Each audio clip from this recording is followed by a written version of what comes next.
let me tell you about this new series we're going to be approaching for just 2 Sundays, okay? Just 2 weeks. The reason behind this is because we are entering into a season that just kind of consumes us, right? If we're totally honest about it. And let me just say, this is not a Christmas series, okay? I wouldn't do that to you. I'm the one that doesn't like to listen to Christmas music or watch anything Christmassy before Thanksgiving, right? Okay?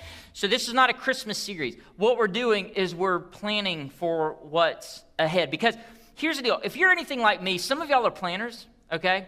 And some of y'all are already looking at Christmas, and you're already looking at the end of next month, and you're making plans about where you're going to go to visit family. You're already talking about what vacation time is going to look like and how much you're going to spend, what kind of presents, what you're going to get for your kids, and how much you're going to spend, and what's the budget going to be.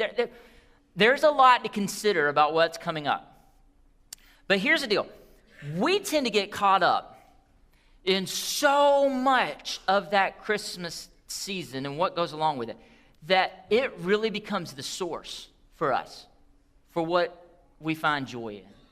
And we find ourselves saying the strangest things. We'll say, you know what, if only I got this for Christmas, then I'd be happy. Or if my kids, if I could only give them this, right? If I could only buy this, it's so expensive, but if I could figure this out, and if I could buy this, then that, oh my goodness, then they'll be so happy, right? They'll have so much. Or if we could just go here for vacation, if we could just do this, oh man, then, you know, that would make this season so great and so much better. And so here's what happens. We buy into this too much, okay? And we go into debt trying to purchase happiness is what happens. You see, I think that we need to remember, as we get closer to the season, is that Christmas has everything to do with the perfect gift of Jesus Christ, right? That the very Son of God coming to here to bring us life. It has nothing to do with the stuff or the money that we spend. But what society has done is that they've taken our eyes off the goal. They have taken our eyes off the focus, and they want you to believe that this other stuff that we have to purchase, that we have to buy, that this is actually what becomes the source of our joy. So what happens? What happens when all the stuff and all the vacations and all the things that we try to buy, what happens when that becomes the source of our joy? What happens is January happens, right? Christmas is over. And then at the end of January or middle of January or whatever, then you get the bills and they roll in, and suddenly you're not so joyful anymore, right? And that just sucks the joy right out of it. And what happens in America, and I'm amazed when I read the articles about how much Americans buy and how much we go into debt. What we do is that the next year for a lot of people is that they try to dig out of the debt that they accrued during the Christmas season because we bought into the hype. You see, what I want to do, and we're not going to spend a whole lot of time on this subject because nobody likes to talk about money for too long, okay? So it's just, we're going to talk about this subject for this Sunday and next Sunday as we get ready for the season, okay? And what I want to do through this, and this is going to be a great series, what I want to do in this series is I want to help remind us that God is the source of everything that we need, right? Not the money we spend, not the gifts we get or the gifts that we give. For the next 2 weeks, what I want to do is I want to teach a few simple principles that will help us remember that God is that source that we really need, and not all the flashy objects around us that just get in the way, that never really satisfy. I think that this is going to be really good for us as we get ready for next month. So I'm going to teach a few principles that I learned from Financial Peace University. How many of y'all are familiar with Financial Peace University? Let me say, all right, good.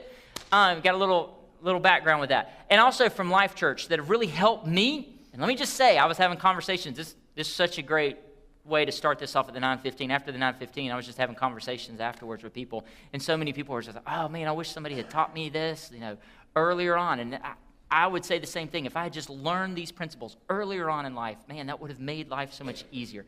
I want this to be a blessing to you. So let's dive into the first principle that I've learned, that I've been taught. And here's the first principle. If you pull out your message notes, we're going to dive right in.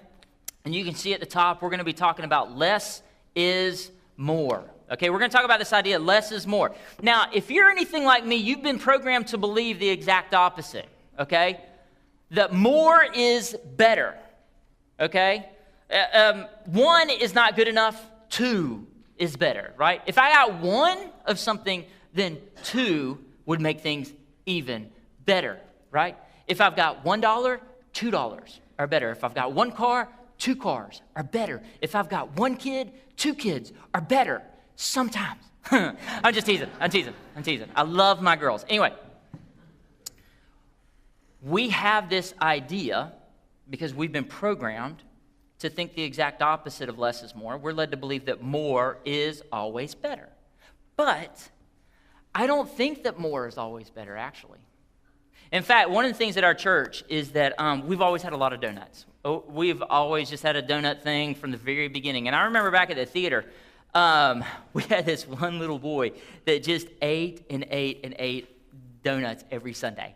He literally, and y'all have probably had this feeling too, that when you walk up to the counter with all the donuts, you think one donut is one donut is good, but two are better, right? How many of y'all would agree? One donut is good, but two are better. Yes. This little boy, he would get up there and he didn't just say one is good. He said one is good, but six are better. And so he just kept eating these donuts. And so this true story, we're sitting in church in the theater, and he looks, during the middle of my sermon, he looks at his dad, he grabs his stomach, and he goes, I don't feel so good. And his dad, realizing this, this doesn't normally happen, this is probably something serious, they get out into the aisle, and if you remember the theater, you couldn't exit by the back, you had to walk down front. They walk down to the front to exit out of the front. He gets right up at the front, and then he graciously decides to give us all back those 6 donuts that he had consumed. Right there in the middle of my sermon. I just said, let's pray. I mean, where do you go from there? And what's terrible is that the lights were low in the theater, that carpet is dark. I guarantee you today you could probably still find remnants of those donuts. Anyway, I'm sorry. I'm sorry. That was perfect. I got one collective groan at one time. I'm sorry that I just did that. Let's move on. Anyway, I'm just going to say, one is good, but sometimes two or 6 are not better. But I want to talk about this as it relates to the upcoming season because, again, we tend to think that more is always better. But this is not what Scripture teaches. In fact, I've got one great verse for you this morning, okay? And the reason I just settled on this one verse is because hopefully maybe this will stick in your mind. You can take this with you when you leave here today. And some of y'all may remember I've used this in the past as far as this verse to talk kind of about the same issue. But hopefully you'll be able to remember this when you leave. But also it kind of goes along with the theme of just one being better. So here's the one verse we're going to focus on today. It comes from Ecclesiastes chapter 4, verse 6. It says this, better one handful with tranquility than 2 handfuls with toil and chasing after the wind. Okay, write that down. Better, I'm going to put this in layman's terms, okay? Easy to understand when you leave here today. Think about it this way. Better one hand with peace than 2 handfuls of stress. Better to have 1 handful of peace than 2 handfuls of fear, panic, and financial worry. Scripture says if you're always looking to get more, grab more in life, what you're going to be doing is chasing the wind. See, I hope you can remember this. Why is 1 handful better than 2? And the reason that 1 handful is better than 2 is very simple, is that if I have 1 handful, but I've got 1 open, and somebody needs a hand up, I can give them a hand up. If I've got 1 handful, but I got another one open and someone's in need, I can give them something they need. If I've got 1 handful and I've got the other one open and they need comfort, I can comfort them. If I've got 1 handful and the other one's open and I'm tired, I can take a nap. Better 1 handful with peace than 2 handfuls with stress. So let's go back to where we started and let's focus on this idea of less being more a little bit. And here's why. It's because of this. As we enter into the season, if we focus less on the stuff that doesn't matter, what that allows us to do is focus more on the stuff that does matter. And that just makes sense, right? What I want you to do is I want you to look at this next question on your message notes. And you don't have to fill this out right now. You can if you want to. You can take this home and just think about it. What really matters the most to you? Think about that. What really matters the most? If I made you narrow it down to 1, 2, 3 things, what would you put are the things that really matter? I'll just share this with you. I've got a pastor friend that lives over in Savannah that's been given an awful, terrible diagnosis. He's really not sure what to expect the next 2 years, and we've been praying for him. But I'll tell you this. It's very sad, but at the same time, it's very powerful. Because if you ask somebody in that situation, I guarantee you he could tell you in a split second what's most important in his life. I actually posted this online. I was just interested. You know, what really matters in your life? And the comments that came back are generally what you would expect. You would expect people to say God, their spiritual life, their marriage, their relationships, their kids, their friends, their health. Let me tell you what no one put. Nobody put what they wanted for Christmas. They didn't put stuff. This is interesting. Nobody said anything about how much money they have in the bank, or nobody said a new car, nobody said a PlayStation, nobody said how many Instagram followers they have, or, you know, what level on Fortnite you're on. Nobody put any of that stuff. You see, what happens when you define what matters is that you often begin to recognize that so much of our life is pursuing the things that don't matter, that don't even make the list. Why is that? Because again, I think we have a problem. I think that whatever we have in life we feel isn't good enough. And I need more because more is better. But we are learning something the exact opposite today. We're going to walk out of here with this thought that less is actually more. And that's because, again, it's one handful of peace is better than 2 handfuls of stress and worry and anxiousness. So what can we do to really live into this idea that less is more? What will help us have a better understanding of this? Well, I got just 3 points for you this morning that'll help us with this principle, less is more. Number 1, write this down. Cut back. We're going to learn to cut back on what we spend, on what we're trying to purchase in life. Now, I don't know if this is true for you, but this is true for us in our family. You know, Christmas time was always just a catch-all. Man, we used to just get and get and give as much as we possibly could. In fact, I remember when the girls were so little, we moved up to Kentucky, and Savannah was, I think she was about 4, Abby was about 1, and they were the only grandchildren on either side of the family, so there was no competition for gifts, right? I mean, they got everything. And I remember taking those trips back from Kentucky. Y'all may remember me sharing this story a while back, but I remember one trip in particular. We came back to Georgia. We loaded up. We had this old big Tahoe. We loaded that thing slap full of stuff. There was all the girls.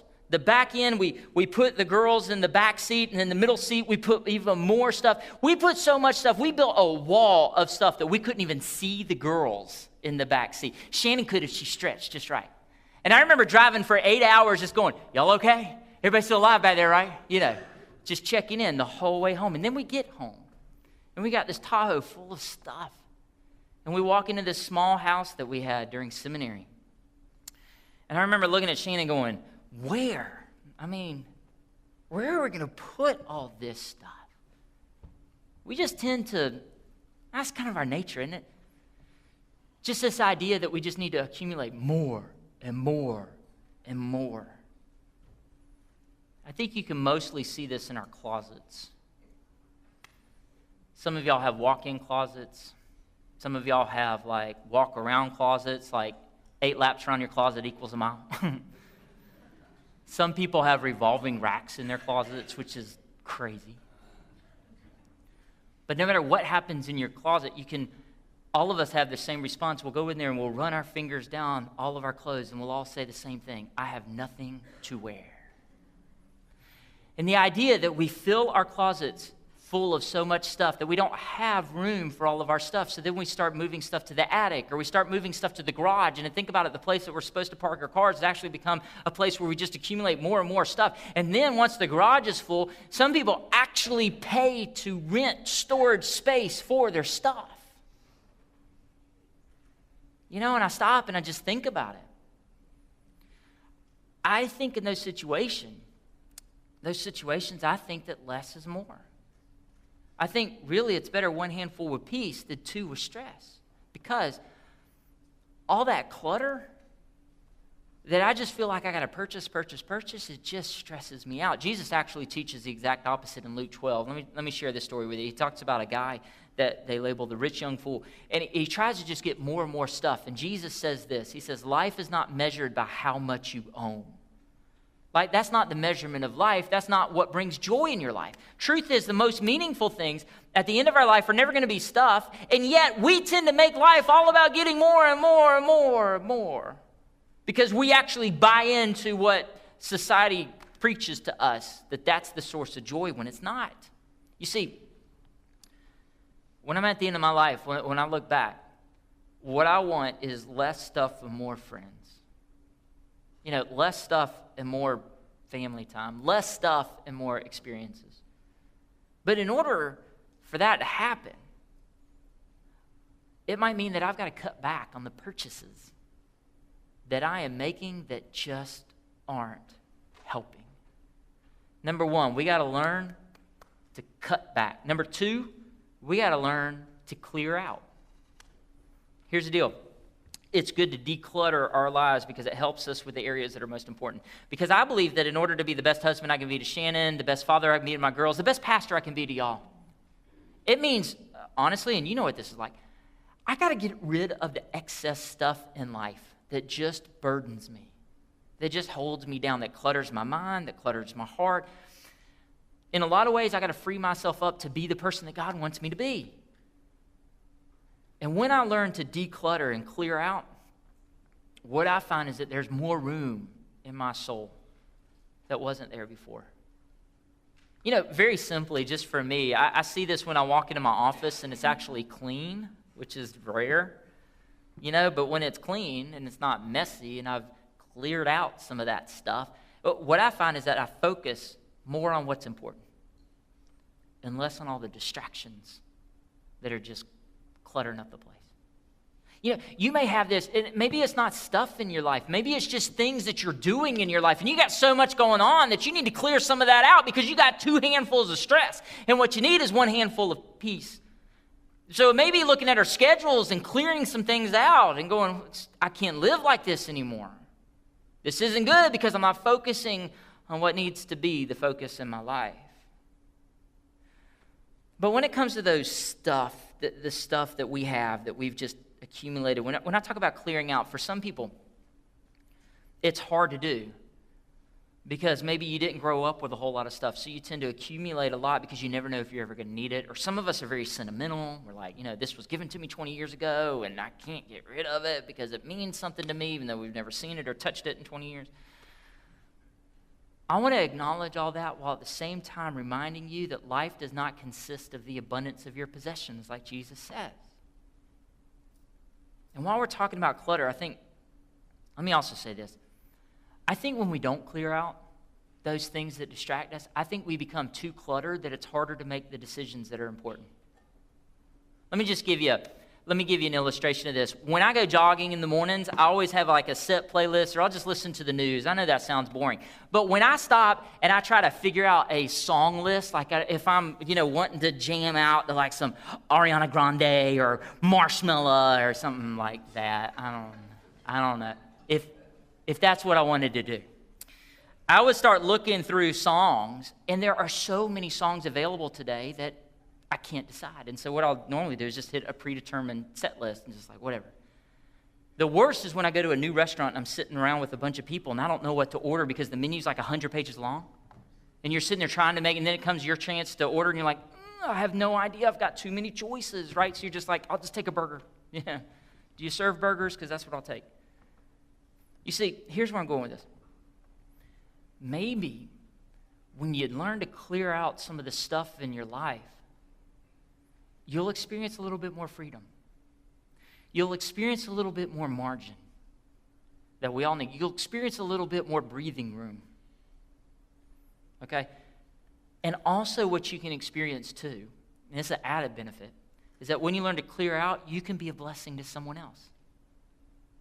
And let me give you a few ways. Let me tell you where I'm going with this, okay? I wrote down 3 little things when you're going to clear out. Maybe you can take this like as a goal as you move into the Christmas season. Like just say, you know what, in my life, I'm going to clear some stuff out before we get into Christmas. Here are 3 things that you can do. Have this philosophy. I get, I give. Write that one down in the first one. I get, I give. Basically, if you get something this Christmas season, then make it a policy that you got to give something away that you already have. Like, I get something, I got to give something. How about this? The second policy that you could have is to lose 100, okay? Not 100 pounds, okay? It's not a diet thing. Lose 100 items. Maybe just make it a goal of 100 things. I want to get rid of 100 things. You would be amazed how quickly it is to go through the house, to go through your stuff, and just give away 100 items. In fact, 100 may be too small of a goal. Maybe you need to have 500. Or how about this one? Clear out the closet, clear out the clothes, and be a blessing to the thrift stores in town or to Rose Hill or somewhere. Be a blessing to somebody that has a child that's a couple years younger than yours, you know, that might need those clothes. You see, here's the deal. When you do this, what happens is you begin to recognize that it's better 1 handful of peace than 2 of stress. So first thing we got to do is we got to cut back on what we spend because those bills just stress us out. Second thing is that we got to clear out some of the stuff we got. We got to declutter our lives so we can focus on what's important. And then the third thing, and I'm about to get up all in your business. Number 3 is you got to pay off. We got to learn to pay off. So if we're talking about less being more, then that has to apply to debt. And I think that if we all talked about this a little bit, I bet we would all say that financial stress is no fun. I have never heard one single person say, my credit card makes me feel so much at peace. Or I'm so thankful for my high interest rates. Or I feel so close to God when I make that monthly payment. I have never heard anybody say that. But what I do hear people say when it comes to this stuff is this: my debt stresses me out. I worry all the time. If we fight about something in my family or my marriage, this is what we fight about. If I could go back in time and not make that purchase, I would.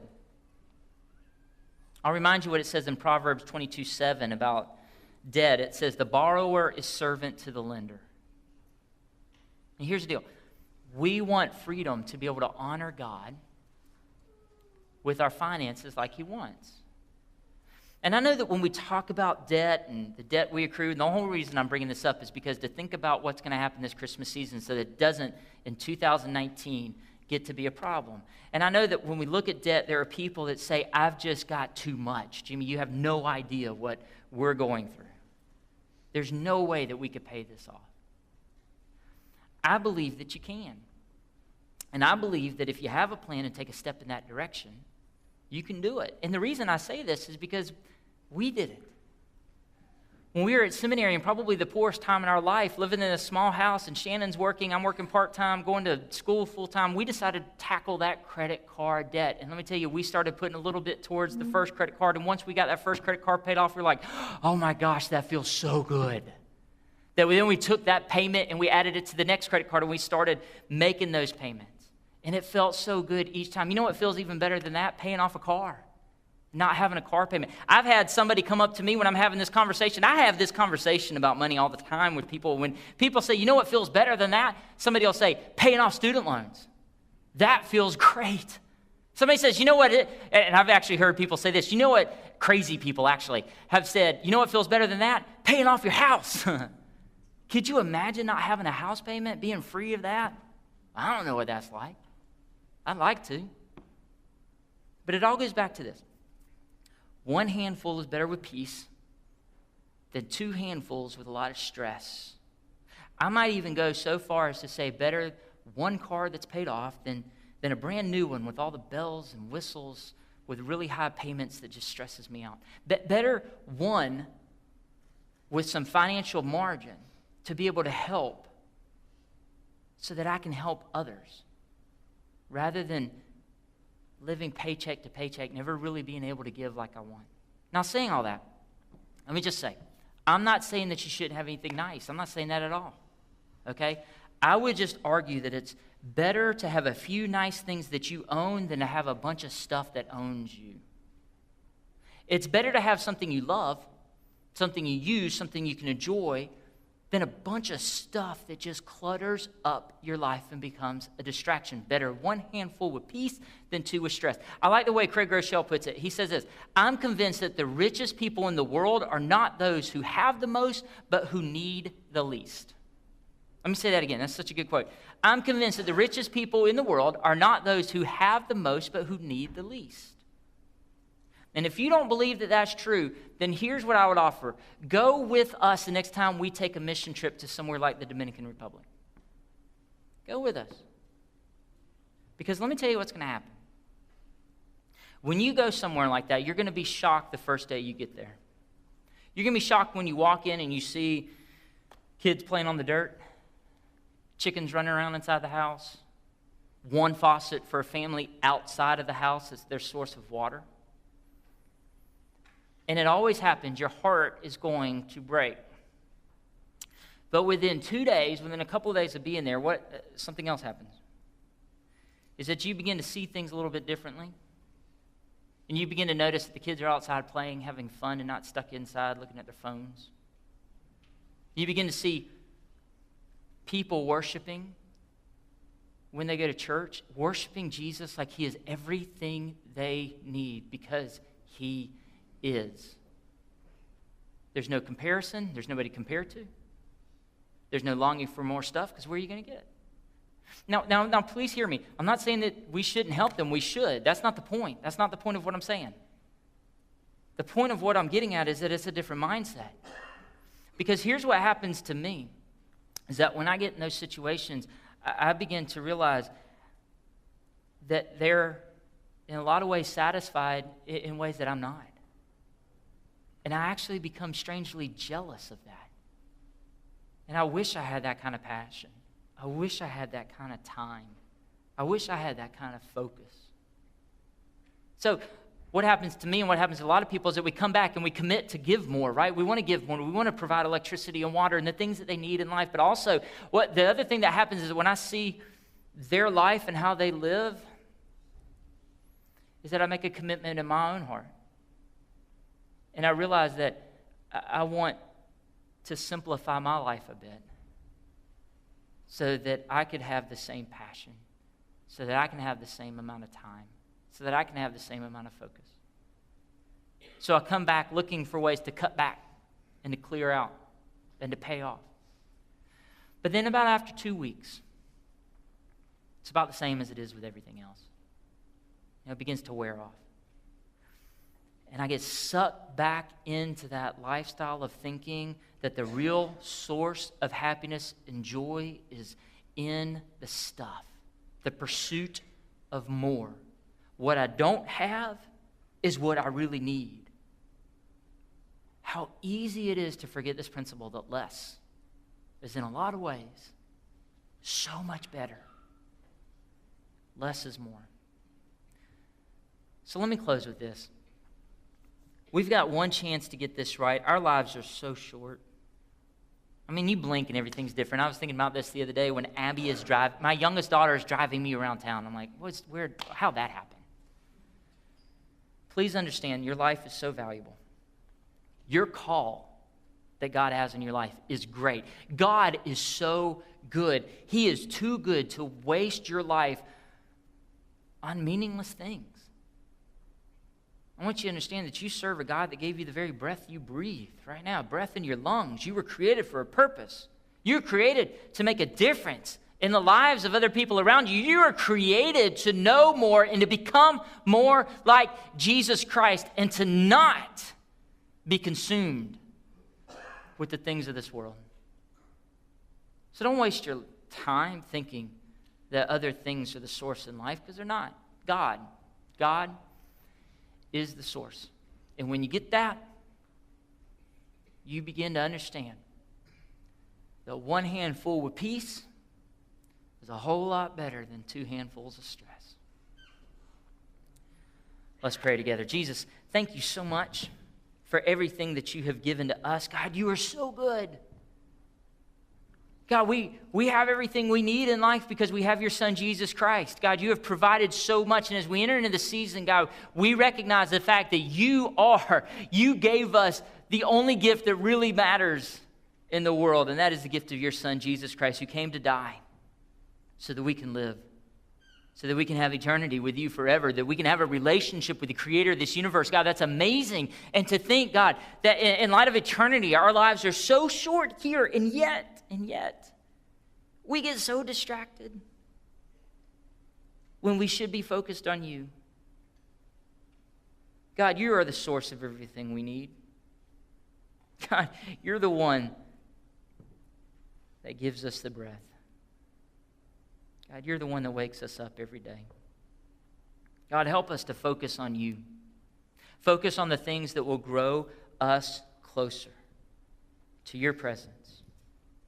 Because, God, that's where we find the joy. That's where we find the happiness. That's where we find the purpose that we need in life. Not in all this other stuff that just gets in the way. So, God, as we enter into this season, God, I just pray that we would be focused on your Son and the gift of life that he brings. And, God, that we wouldn't get caught up in all this other stuff that just distracts us. Jesus, we love you so much.